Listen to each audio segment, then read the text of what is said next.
Cacophony,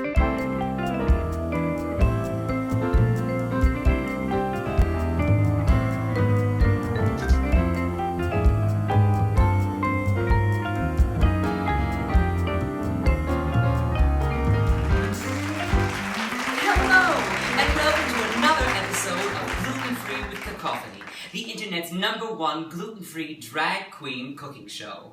I'm your host, Cacophony Daniels, and on today's episode, we'll be making gluten-free donut holes. Cause let's be honest, who wouldn't like to taste my warm hole?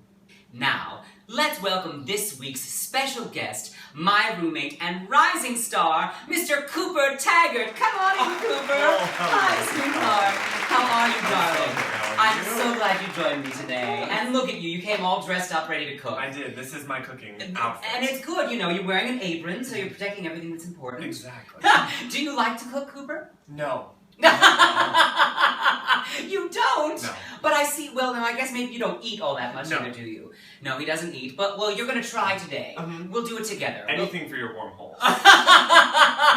I hear that all the time. I really do. Oh, good.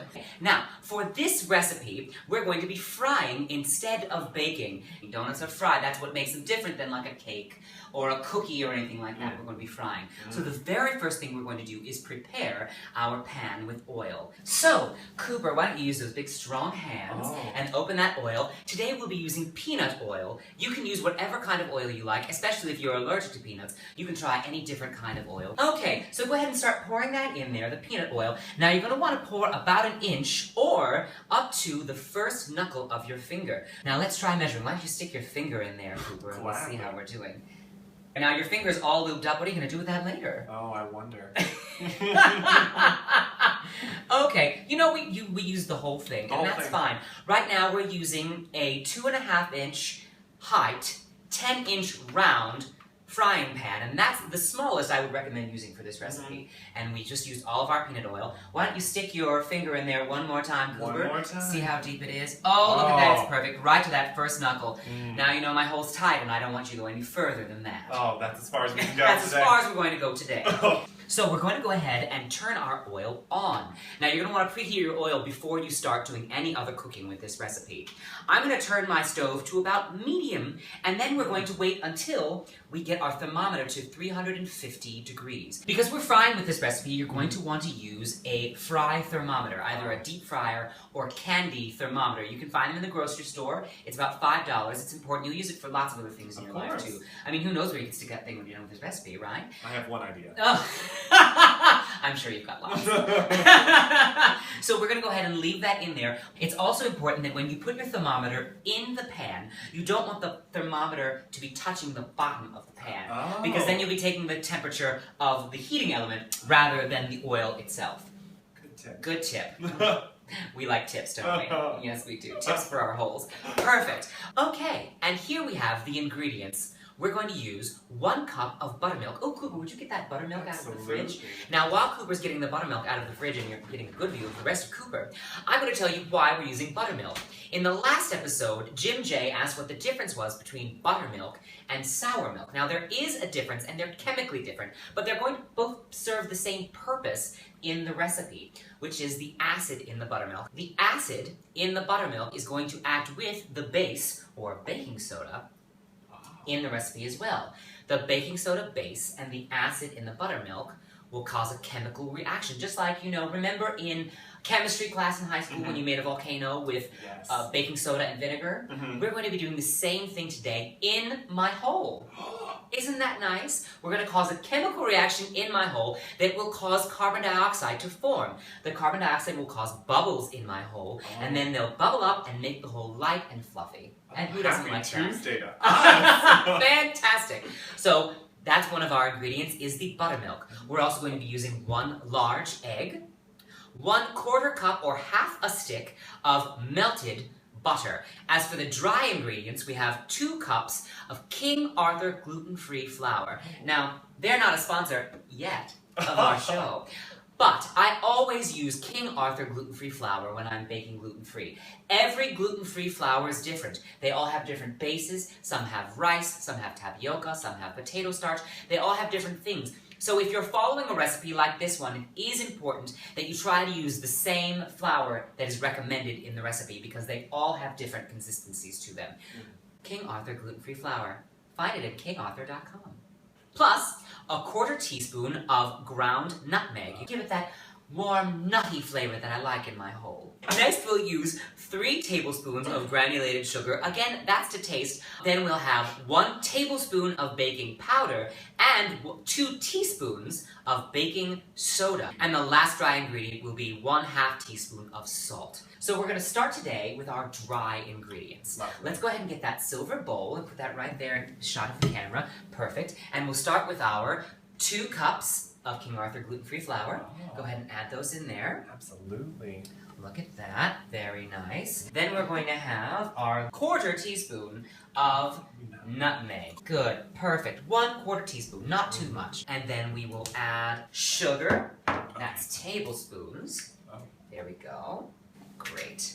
And now the baking powder and baking soda. Now, what's the best way to get this out, Cacophony? Well, I like to stick it in and then put it on the top and then slowly pull it out. Okay. That'll help. Mm. Again, that's stick it in, scrape it against the top to slowly get everything out. But, There oh, look at that. it That's is. how you go. Perfect. Cooper, you're getting better at this all the time, I can tell. Thank you. Just a little practice. And now the baking powder. Now, it is easy to confuse the two. Mhm. Here's a good tip. Baking soda is just baking soda, which is sodium bicarbonate. Easy to remember. Baking powder has baking soda in it, but also has other ingredients too. So you cannot use one for the other. They are very different things. One I knew has that, the other inside it. but I didn't know that, Yes. that was the reason. That's the All right. reason. It's just the one? Just the one, dear, just the one. Stick it in my hole. Perfect. And then, last but not least, the salt. And again, I'm using kosher salt, and we're using 1/2 teaspoon of that. Perfect, darling. Look at you. Alright. When you have all of your dry ingredients in one bowl, you'll go ahead and whisk them together. It won't take but a few seconds to do that. So, now that all the dry ingredients are together, go ahead and set those aside, and we'll start working with our wet ingredients. Now, the first wet ingredient was that 1 cup of buttermilk. So thick and creamy. Who doesn't like some thick, creamy buttermilk in my hole? There you go. Pour that in there. That's lovely. Now we'll go ahead and put an egg in there. 1 large egg. That's great. And while Cooper's doing that, I'll go ahead and melt the butter. Just 1/2 stick of butter. Go ahead and beat those ingredients together. But we're going to mix just the egg and the buttermilk together first, and we're going to add the melted butter later as we're stirring. It'll help with the consistency of the batter. So now we're going to add our buttermilk and egg mixture to the dry ingredients. So go ahead and start stirring those things together. Alright. And the batter will start to thicken. But also that chemical reaction we were talking about with the baking soda will start to happen because we've added the buttermilk in. The reaction happens once when we stir them together, and again when we add them to the heat. That's why we're using both baking soda and baking powder. We want 2 separate reactions to happen. Science. Science is fun. See that, kids? I hope there's kids watching this today. Science too. can be fun and delicious. You can have science in my hole. Hole. If it was in your hole, I would have paid attention more. Wouldn't everyone? Now that's looking good, but as you can see, it's getting thick and hard to stir, right? So now is when we will add the melted butter. That will make it easier to stir, and it'll all come together. So go ahead and mix that all together now. Now, Cooper, you and I have something in common. We're both from the San Francisco Bay Area. We are. Now, did you have a favorite donut shop that you would go to when you were a kid? Yes, I did. Where was it? In Nevada, it's called Great Donuts. Great Donuts? Uh-huh. Oh, fantastic. No, they kept it simple. But the girl that owned the place, she was in my class. So we got donuts all the time. Oh, you lucky. And did she ever share her holes with you, too? Always. Oh, that She was girl. very, very open with her holes. Well, and that's a good girl. Good girl, you owner of Great Donuts, you. So how's that batter looking, Cooper? I think it's coming along. That looks great. You know, that looks just about perfect. So while Cooper is finishing stirring, I'm going to tell you about this special tool I have to help us with my hole. Now, if you want, you could just use your fingers on my hole, and that would be just fine. Oh, okay. But if you'd like to have your hole a little more uniform, or have something easier that's less mess for your hole, then I would suggest getting one of these cookie scoopers. I love toys with my hole. Yes, absolutely. Who wouldn't want to? And look, this one's so high-tech. Oh, my. I know, it's very exciting. So what we'll do later on, we'll just scoop this and put it in there, but you can find these at anywhere that has cookie decorating, like a Michael's or a craft store, something like that, or even I found this one at Kmart. Easy to find. You know, I'm always out for a bargain. I couldn't find one at the dollar store. That's where I get most of my utensils, but this one I had to go specialty. I made a special trip to Kmart to find this one. Who needs Williams-Sonoma? Who does? I'm sure theirs are much higher quality than mine, but I like a cheap toy in my hole. I don't need anything all that expensive. I'm a low-class kind of girl, apparently. All right, how's the oil doing? Let's look. Oh, yes. Oh, it's getting better. Oh, Cooper, my goodness. I don't know if my husband's going to be able to watch this program. Okay, Cooper, well, it looks like, let's check one more time. One more time. Oh, there we are. It looks like we're right there at 350 degrees, so we can go ahead and start putting my holes in that hot oil. Ooh, doesn't that just sound great? So now we'll go ahead and we'll take this little tool here, and let's give this a shot and see what happens. All right, and let's see what happens. Now, oh, that's lovely. Look at that. Just plop right in. Oh, perfect. Now you're going to go ahead and put these in the oil for about 2 minutes.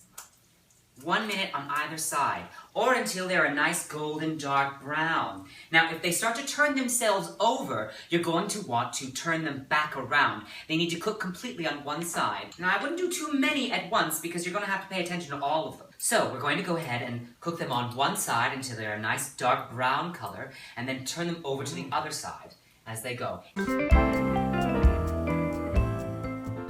So this one looks like it's ready, so I'm going to go ahead and turn it over. Ooh. Yes, that's looking lovely on that side.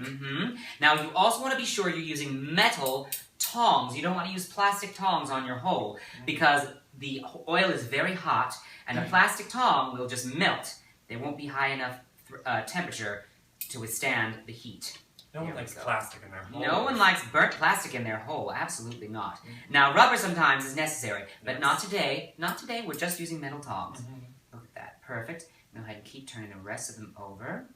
That's lovely. So we're going to leave them another maybe minute on that side. That looks just lovely. I'm going to go ahead and pull that out there. Look at my hole. Isn't that nice? A nice golden brown color. A little more done on one side than the other just because the oil is a little deep, and that's fine. So you'll go ahead and once they're done, that beautiful golden brown color, you're going to go ahead and take them out and put them on a cookie sheet that you've covered in paper towel. That's easy, right? There we go. And you can do that anytime. Or if you have special drying racks or anything, but a paper towel with a cookie sheet will do great. It'll also soak up any of that other oil. Suck up. It's not sucking the oil. It's soaking up the oil. It'll also soak up any residual extra oil you have on your holes. Now look at that. Oh, yes, that's lovely, Cooper. Why don't you... Oh, there we go. There's the minute timer. Perfect. Go ahead and put those on there. Oh, those are just looking lovely. Look at that. Cacophony, I have to say, you have a beautiful hole. Why, thank you. You know, it's a little crusty, but I like it that way. All right. Here we go. Oh, look at that's just gorgeous. Now, these are homemade, so they're not going to look like something you got at, you know, the Great Donut store or is that what it was called? The Great Donut store? They're not going to look exactly like something like that you got there, but they have a special kind of homemade feel about them. So when you've got all of your holes out of the frying pan, you'll go ahead and turn your frying pan off, and then you let them cool for just about 5 to 10 minutes on that cookie sheet that's covered in the paper towels. Then when you're done with that, you can put whatever you want on my hole. Oh! I like to do... kind of you. Isn't it nice, though? I like to do a mixture of cinnamon and sugar. So we'll go ahead and do that today. But if you like a chocolate hole, you can go ahead and cover my hole with chocolate. If you want to cover my hole with honey, that could be delicious. A honey hole. Yeah, a honey hole would be great. If you would like to just use a little powdered sugar and sprinkle it over my hole, that would be okay, too. But for today, we're going to make kind of a sandy hole. And I know, which you said earlier was a little scary, but we're going to do it. All right. I believe in us, Cooper, and I think we can. do it. I think we can, too. So what we're going to do is we're going to take some sugar and some cinnamon and put them in a paper bag. Now, any paper bag you have will do, but of course, the smaller, the easier will be better for this recipe. So I just got this paper bag, or sack as we like to call it, right? Who doesn't like a nice sack? Oh, just a receipt in there. You don't want that. You don't want to mix that up with your holes. Receipts for your holes. It's just terrible. So we'll go ahead, and what we'll do is, we'll measure out about half a cup of sugar, and we're also going to use cinnamon to give it that kind of warm fall flavor. Ground cinnamon. Of course, you're not going to stick a whole, cinnamon stick in there. I mean, if you wanted to put a whole cinnamon stick in my hole, I would let you try. But I don't... Is that the new cinnamon challenge? Cinnamon sticks in the hole? I don't know. I think that's your next video. We are on the internet. That's true. We are on the internet, so it could be. So go ahead and dump that in there in my sack. Yes, some sugar in my sack. That's nice. And then half a teaspoon of cinnamon in my hole. There we go. And then what you'll do, hold the sack up a little bit, shake it around so the ingredients get mixed up. Shake that sack. Shake that sack. Shake that sack. Shake that sack. Good. Perfect. We made a little dance. Oh, we did. Okay. And now we'll go ahead and stick my holes in the sack. That doesn't sound anatomically possible, but believe me, we can do it. I think I've seen a video. I have too. I've seen all the videos. Go ahead and put that in there, and go ahead and put them all in. All right. The oil that we use to cook the donut holes will help the cinnamon and sugar to stick, so we don't have to worry about using like egg white or anything like that. Just put them in there. Close up the bag again. And we'll shake that sack. Shake that sack. Shake that sack. Shake that sack. Shake that sack. Yes! We did it there. We're going to shake it a little more just to make sure... Oh, now you probably can't hear me. Just to make sure that my holes are completely covered in cinnamon and sugar. Oh, gosh, that sounds delicious, doesn't it? All right. And now we'll give these a try. Oh, they just look lovely. Oh, look. Now, these are just going to be delicious. Oh, look at those. Look at my cinnamon sugar-covered hole. I have to say, this is my favorite sandy hole I've ever seen. Or experienced. Those look just beautiful. Let's go ahead and hold them up to the light there. They're falling off. My holes are slippery. They are. Which is good. That is you good. want a slippery hole. Always. All right, should we give it a try, Coop? Yes. All right, I'm going to go ahead and try this one over here. This one. Try that one. Cheers. Cheers. Oh, my gosh. Okay, let's try Oh, boy. Everyone, my hole is delicious. You heard it here. Cacophony's hole. Oh my gosh, these are fantastic. These came out even better than the last time you had a hole. I know. Oh my goodness. Like we said, practice makes perfect. Practice makes a perfect hole. You just keep doing those Kegel exercises and you'll have a perfect hole. Yes. I'm doing mine right now. Me too. Well, Cooper, thank you so much for helping me out today. This has been such a pleasure. Here, let's do a little mwah, mwah. I know my lips are all sandy from my hole, but thank you so much. It's been such a pleasure to have you here. Oh, yes. Ladies and gentlemen, this has been Gluten Free with Cacophony. I'm Cacophony Daniels. This is Cooper Taggard. So long. Thank you for watching. We'll see you next time. Bye, everyone.